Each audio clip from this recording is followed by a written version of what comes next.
দুই উপদেষ্টা সহকারীর বিরুদ্ধে দুর্নীতির অভিযোগ খতিয়ে দেখবে দুদক। বিস্তারিত দেখুন অগ্রযাত্রা ডেস্ক রিপোর্টে। দুই উপদেষ্টা সহকারীদের বিরুদ্ধে ওঠা দুর্নীতির অভিযোগ দুদকের গোয়েন্দারা খতিয়ে দেখছেন বলে জানিয়েছেন দুর্নীতি দমন কমিশনের মহাপরিচালক মোহাম্মদ আক্তার হোসেন। তিনি বলেন, উপদেষ্টা আসিফ মাহমুদ সজীব ভুঁইয়ার সহকারী একান্ত সচিব মোহাম্মদ মোয়াজ্জেম হোসেন এবং স্বাস্থ্য উপদেষ্টা নূরজাহান বেগমের ব্যক্তিগত সহকারী ছাত্র প্রতিনিধি তুহিন ফারাবীর বিরুদ্ধে দুর্নীতির অভিযোগ দুদকের নজরে আসার পর তা খতিয়ে দেখা হচ্ছে।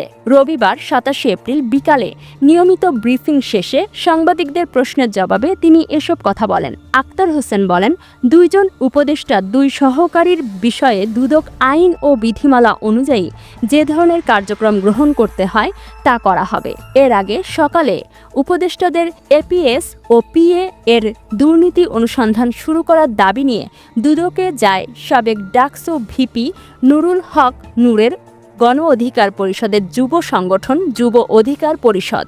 মার্চ টু দুদক কর্মসূচি নিয়ে জাতীয় প্রেস ক্লাব থেকে সংগঠনের নেতাকর্মীরা দুদকে যায়। পরে দলটির পক্ষ থেকে একটি প্রতিনিধি দল দুদকে স্মারকলিপি জমা দেয়। এছাড়া হাইকোর্টের দুই আইনজীবী অ্যাডভোকেট নাদিম মাহমুদ ও অ্যাডভোকেট মোহাম্মদ শফিকুল ইসলাম প্রায় একই ধরনের অভিযোগ দাখিল করেন দুদকে। অভিযোগে ওই দুইজন ছাড়াও স্বাস্থ্য উপদেষ্টার ব্যক্তিগত কর্মকর্তা ডাক্তার মাহমুদুল হাসানের নামও রয়েছে।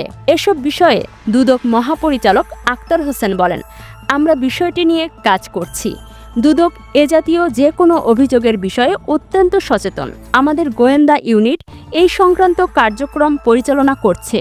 এ বিষয়ে শিগগিরই জানানো হবে।